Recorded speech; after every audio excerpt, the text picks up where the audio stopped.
Welcome to my channel. আজকের লেসনটা নবম-দশম শ্রেণীর সাধারণ গণিতের 15 অধ্যায়ের 15 নম্বর সম্পদ দুটো আজকে আমরা পড়াবো, একে দেখাবো কিভাবে আঁকতে হয়। তাহলে দেখো প্রশ্নটা কি বলা হলো, এমন একটি সামান্তরিক আঁকতে হবে। এটা কিন্তু সামান্তরিক আঁকতে বললো, যার একটি কোণ দেওয়া আছে এবং তা দ্বারা সীমাবদ্ধ ক্ষেত্র একটি নির্দিষ্ট চতুর্ভুজ ক্ষেত্রের ক্ষেত্রফলের সমান। তাইলে নির্দিষ্ট একটা চতুর্ভুজ আর নির্দিষ্ট একটা কোণ, এই দুইটা জিনিস কিন্তু আমাদের দেওয়া আছে। এটা দিয়ে একটা সামান্তরিক আঁকতে হবে, যে সামান্তরিকের ক্ষেত্রফলটা নির্দিষ্ট চতুর্ভুজ ক্ষেত্রের ক্ষেত্রফলের সমান হবে। এখানে কোণ দেওয়া আছে এক্স আর চতুর্ভুজ দেওয়া আছে এ বি সি ডি। তাইলে আমরা এখন একে দেখি। প্রথমে আমরা একটা স্কেল নিয়ে নিলাম। প্রথমে আমরা কোণটা নিয়ে নিলাম। কি কোণ?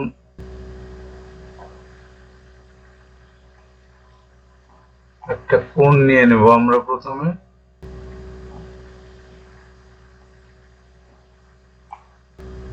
এক্স কোণ আগে নিয়ে নিলাম একটা, এটাকে আমরা নাম দিতে পারি এক্স। এরপর একটা চতুর্ভুজ আমরা নিয়ে নেব।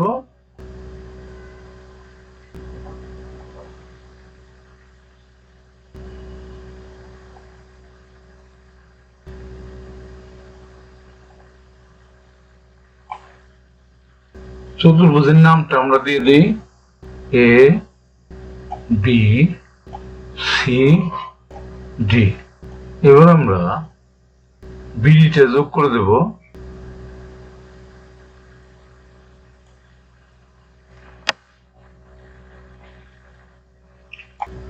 এই বিবাহটাকে আমরা একটু বর্ধিত করে দেব।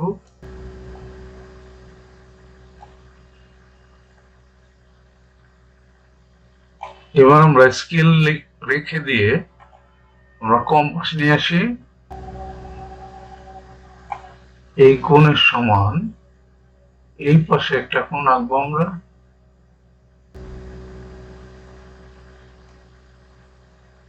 এবার চওড়ার মাপটা দিই।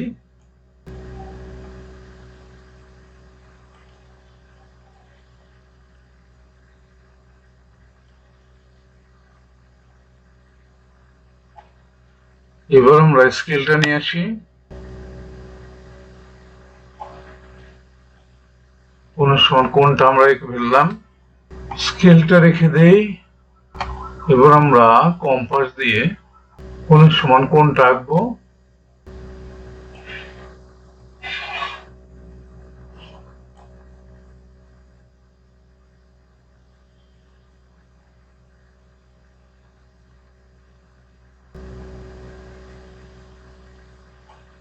এবার চওড়ার মাপটা নেব।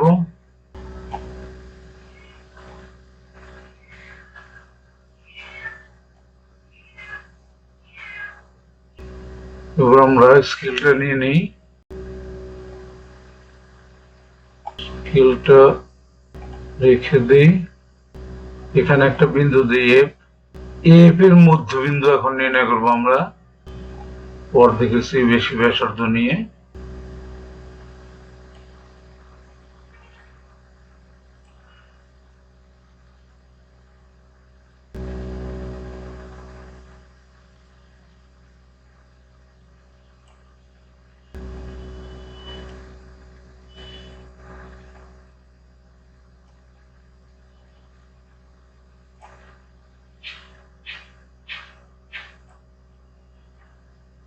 এবার স্কেল নিয়ে নেই, আমরা মধ্যবিন্দুটা নিয়ে নিলাম, স্কেল রেখে দেই। মধ্যবিন্দুর নাম দিলাম আমরা জি, এটার নাম দিলাম আমরা কে। ডি বিন্দু দিয়ে এই ডি বিন্দু দিয়ে একটা সমান্তরাল সরলরেখা আঁকবো আমরা। এফ এর সমান্তরাল করে এটা সমান্তরাল সরলরেখা আঁকবো। তাহলে সমান্তরাল সরলরেখা আঁকতে হলে আমাদের কোণের সমান কোণ আঁকতে হয়।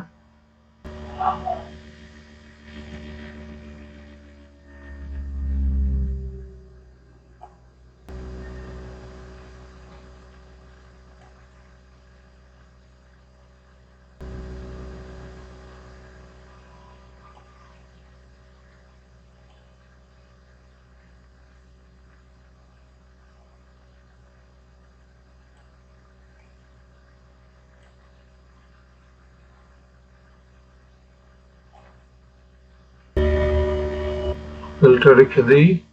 এই বিন্দুতে এ কে সমান্তরাল করে আমরা একটা সমতল সরলরেখা আঁকবো জি বিন্দুতে।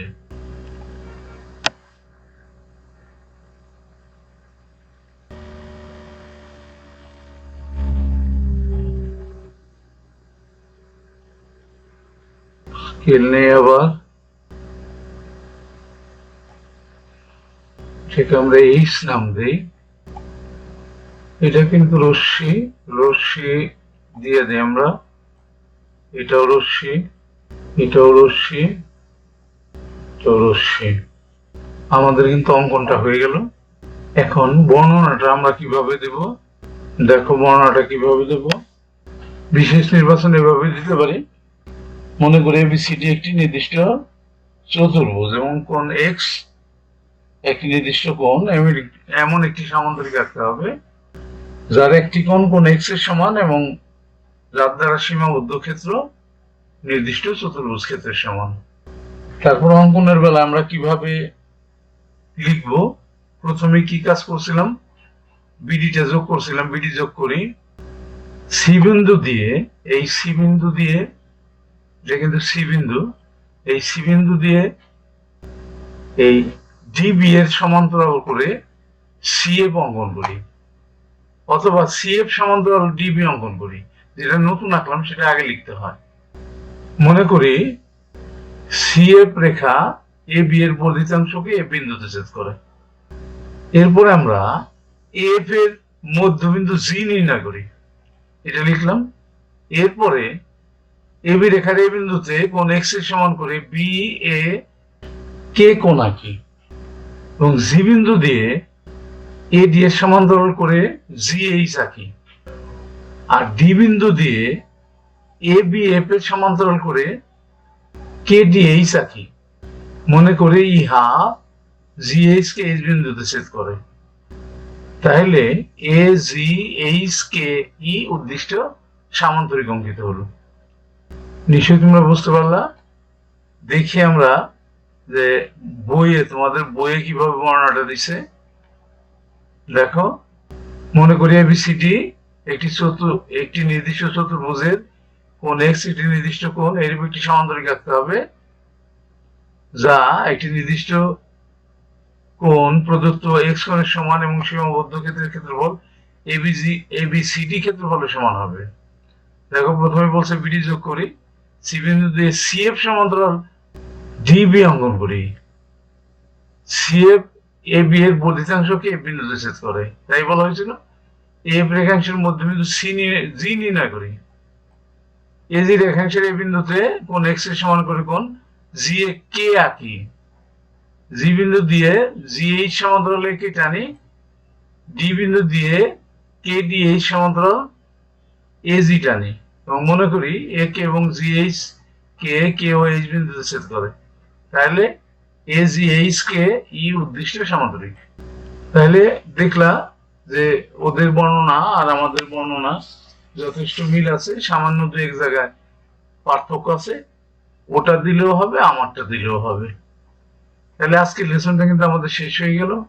নিশ্চয়ই তোমরা বুঝতে পারলা। অবশ্যই তোমরা পরবর্তী লেসন দেখবা। See you next.